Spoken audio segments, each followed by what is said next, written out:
자원함에 대해서 자원하는 마음이 어떤 마음인지 좀 살펴보고자 합니다.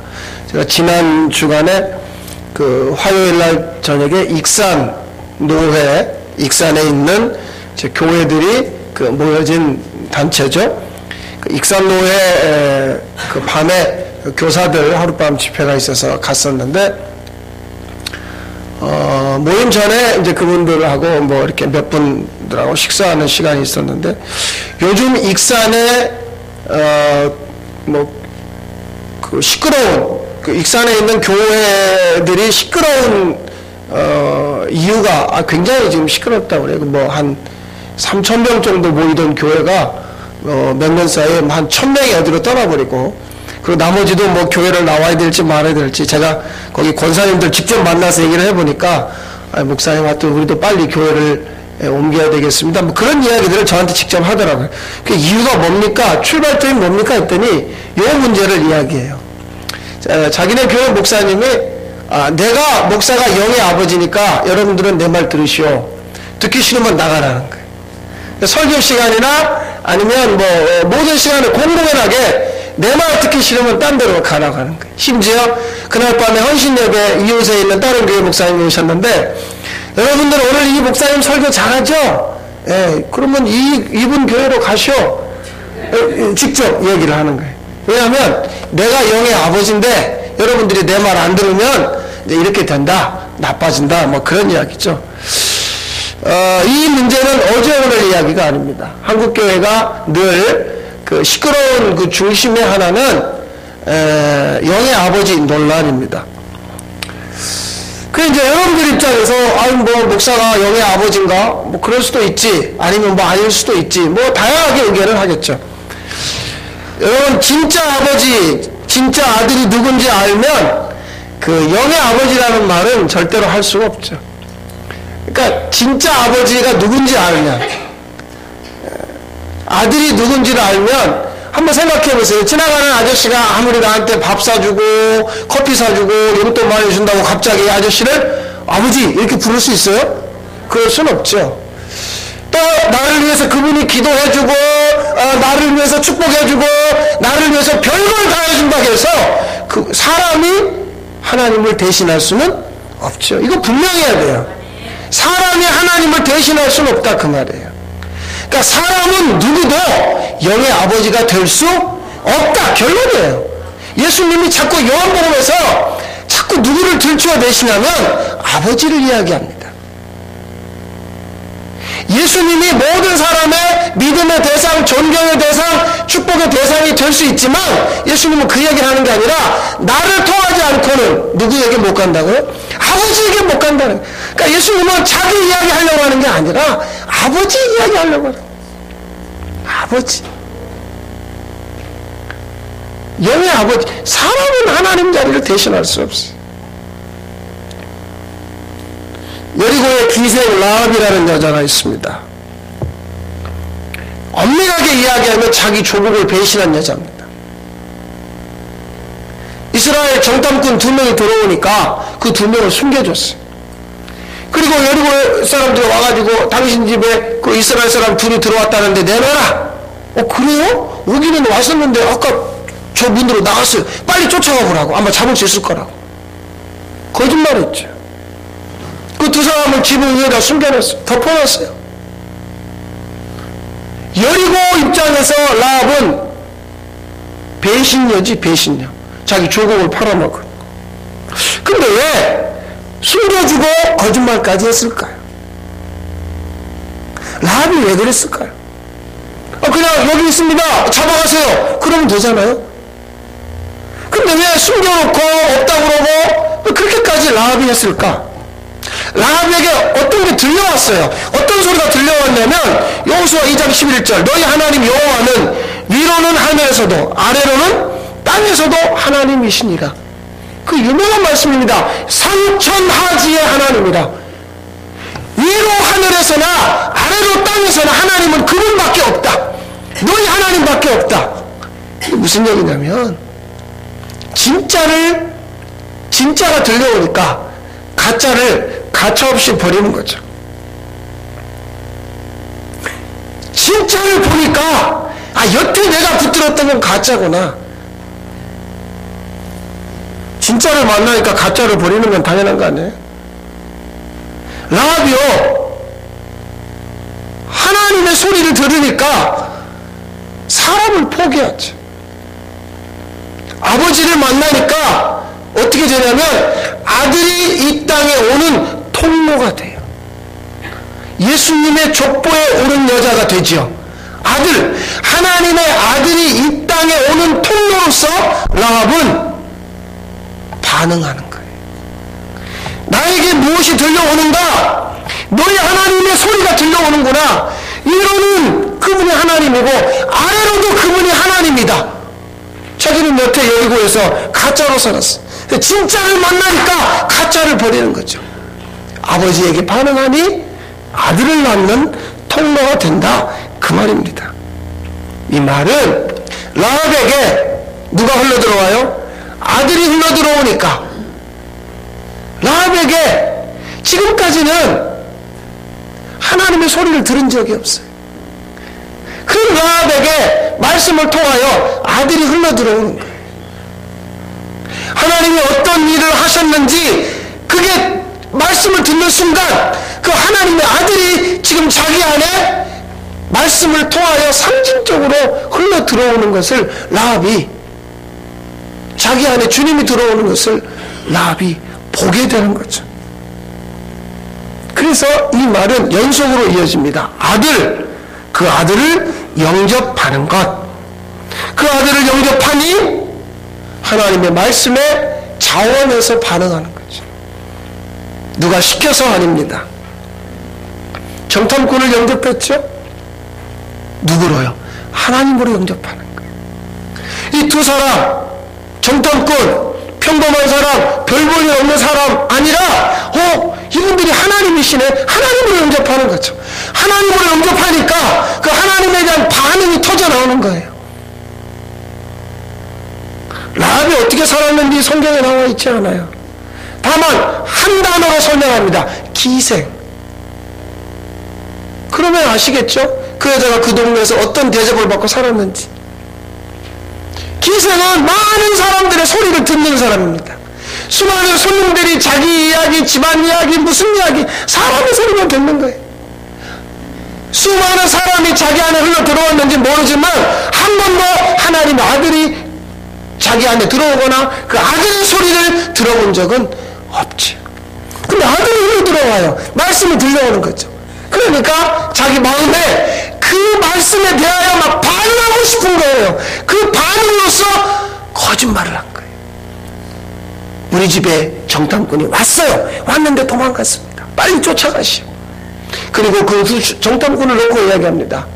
들어보세요, 들어보세요. 내 귀에 들려오는 당신들 하나님은 위로는 하늘의 하나님이고 아래는 땅의 하나님입니다. 하나님이 여러분들에게 어떤 이야기를 했는지 우리가 들었을 때 간담이 녹아내렸습니다. 그러니 이 성을 하나님이 여러분들에게 주신 줄로 나는 그렇게 믿습니다. 여러분들이 올 때 나와 우리 집을 좀 기억해 주십시오. 말씀에 반응하는 그 마음은 자원함이죠. 누가 억지로 시키는 거 아니에요. 이스라엘이 광야에서 모세를 통하여 성막을 지으라는 명령을 받았을 때 그 광야 땅에서 그들이 성막을 짓기 위해서는 필요한 물건들이 있었습니다. 그것을 어떻게 가져왔는지 보세요.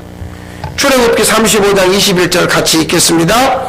마음이 감동된 모든 자와 자원하는 모든 자가 와서 회막을 짓기 위하여 그 속에서 쓸 모든 것을 위하여 거룩한 옷을 위하여 예물을 가져다가 여호와께 드렸으니.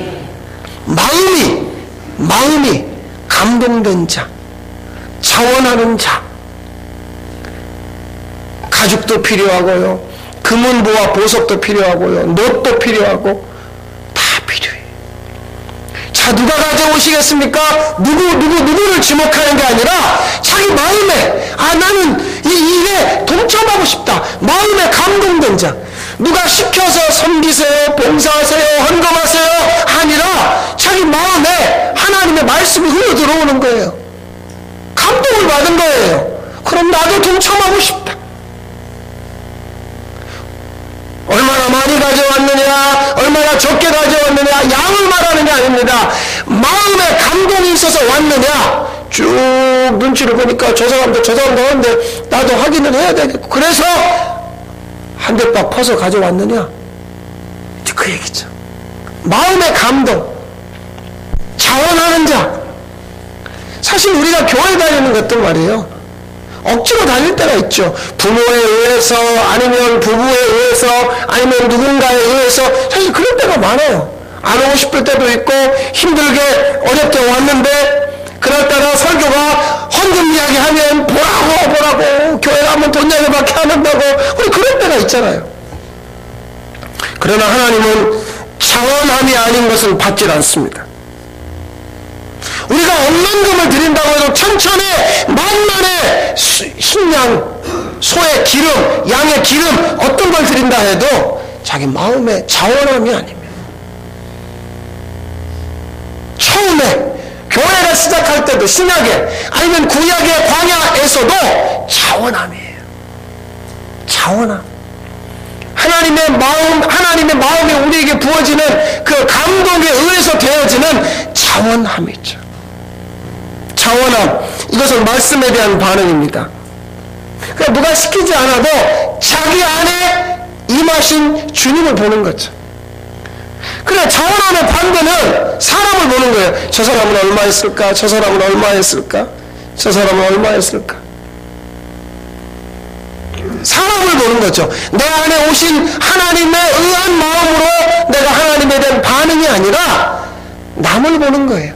그래서 기준이 사람이 되는 거예요. 내가 저 사람보다 못하면 안 되겠지. 내가 저 사람보다 좀 더 해야 되겠지. 자원함이 아니죠.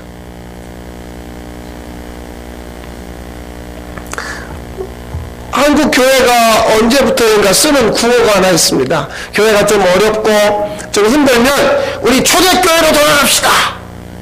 초대교회로 돌아갑시다. 참 그런 기도도 많이 했어요. 제가 곰곰이 생각해봐서 도대체 초대교회는 어떻길래 초대교회로 돌아가자고 하는가. 초대교회로 돌아가자는 말의 의미는 대충 이해하지만 초대교회는 지금처럼 이런 예배당 건물이 없어요. 그때는 그냥 집에서 모였거든요. 물론 성전에서도 모였지만 지금 같은 교회 형태는 아닙니다.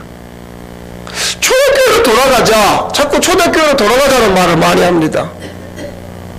그래서 초대교회로 돌아가자는 것을 요즘에 사도행전을 보면서 그냥 뭐 이런 것들로 정리할 수가 있겠죠. 초대교회는 아들의 말씀에만 반응했어요. 아들이 올라가시면서 뭐라고 했냐면, 아버지의 약속하신 성령을 기다려라. 예루살렘 떠나지 말고 진득하니 여기 있어라. 몇 날이 못 되면 성령이 임할 거다. 초대교회는. 근데 지금 우리는 어때요?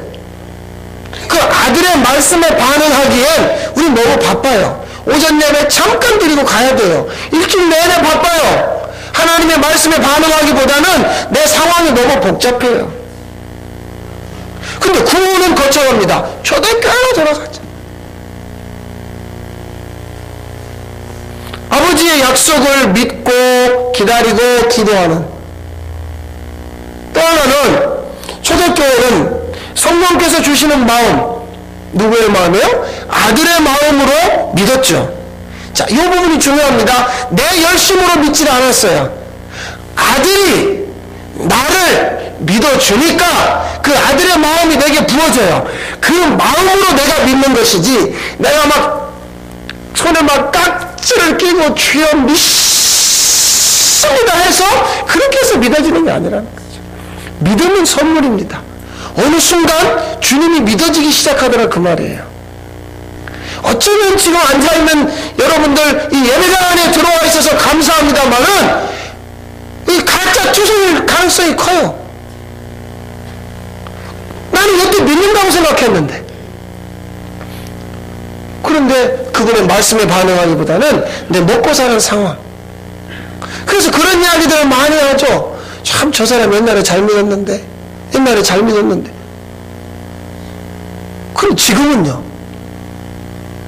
믿음은 주님의 말씀에 대한 반응으로서 그분의 나를 믿어주니까 그분의 마음이 나에게 아들의 마음이 부어지니까 그 마음으로 내가 그분을 믿는 거죠. 나의 열심과 나의 노력과 나의 어떠함으로 그분을 믿는 게 아니라 그분이 나를 믿어주는구나. 나는 도마와 나는 베드로예요. 맨날 나는 급하면 나 예수 모릅니다. 급하면 예수님보다 나 원하는 대로 사는 거 아니에요? 그런데 여전히 그분은 나를 믿어주는 거죠. 그래서 믿음은 선물이에요. 어느 날 나도 모르는 사이에 내 안에 믿음이 툭하니 터지는 거죠. 이런 예수님이구나. 세상에 이런 분이었구나. 그렇게 믿어지는 거죠. 그래서요, 자원함은 누구의 마음이야?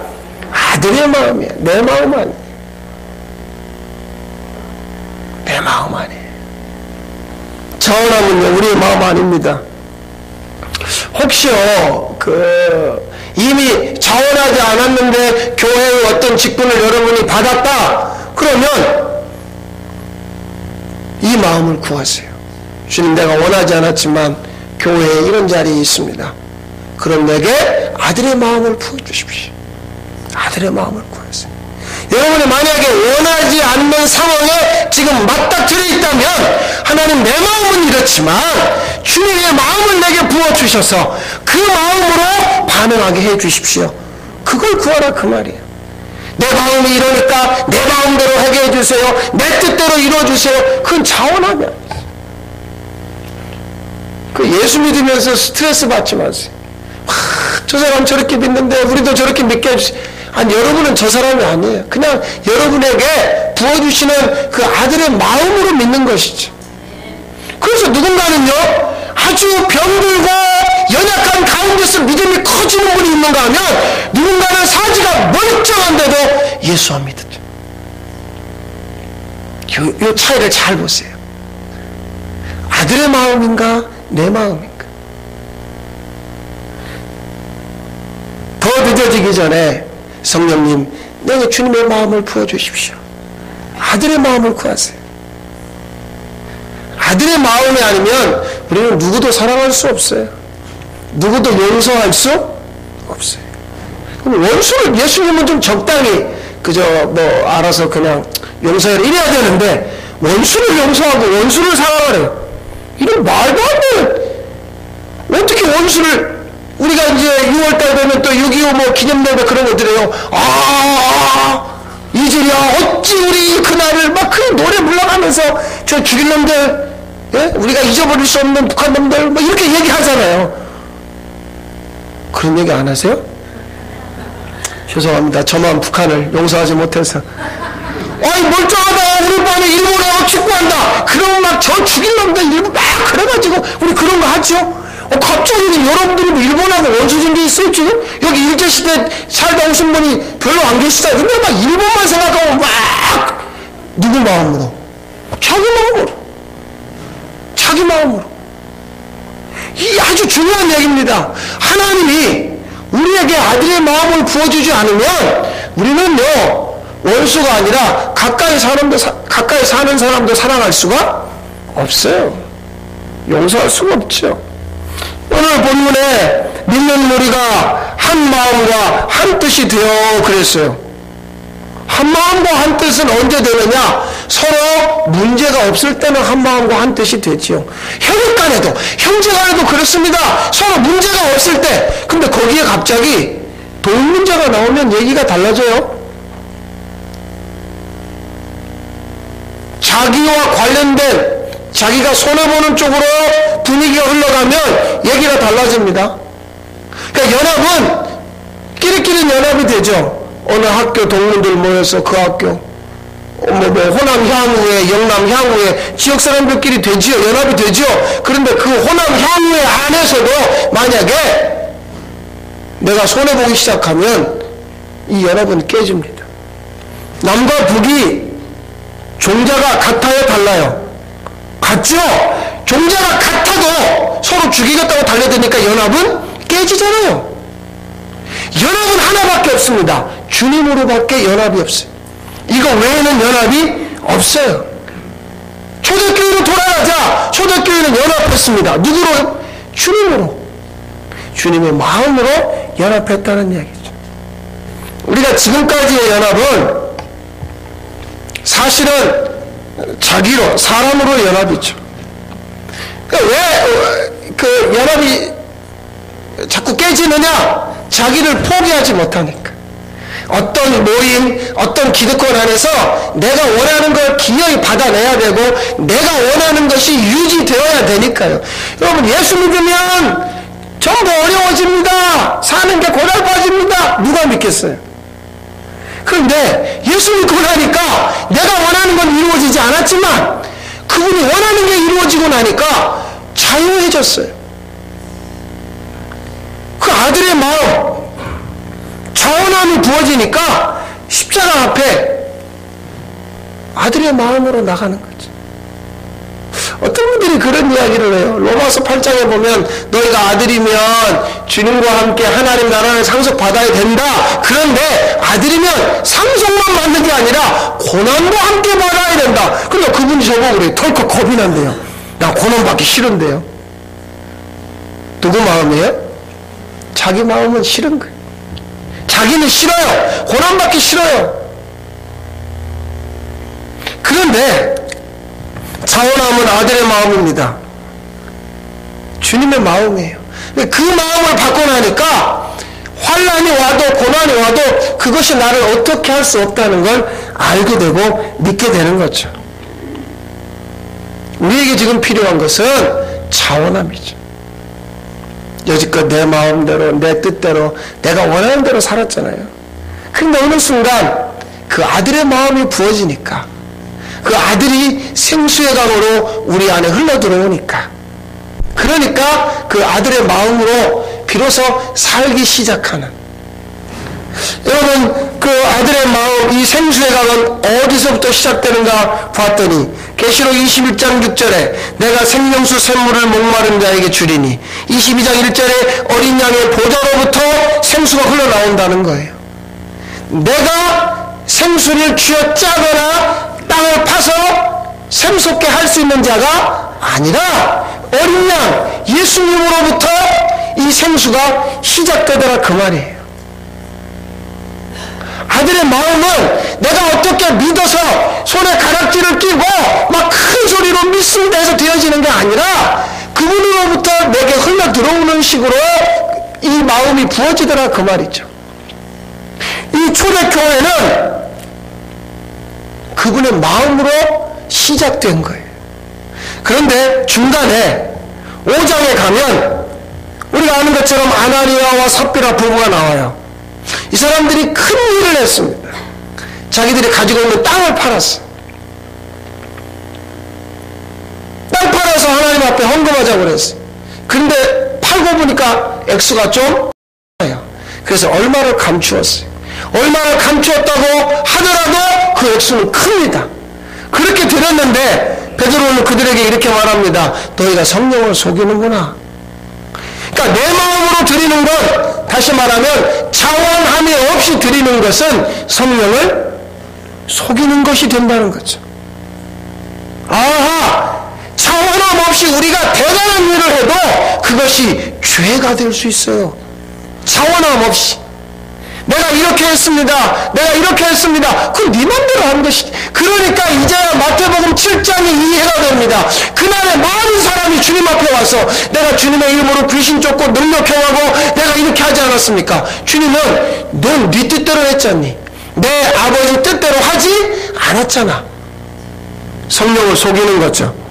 그러니까 오늘 말씀을 다시 한번 보세요. 32절에 이 사람들이 주님으로 하나 되어서 모든 물건을 서로 나눠 쓰고 자기 재물을 조금이라도 자기 것이라고 하는 사람이 하나도 없더라.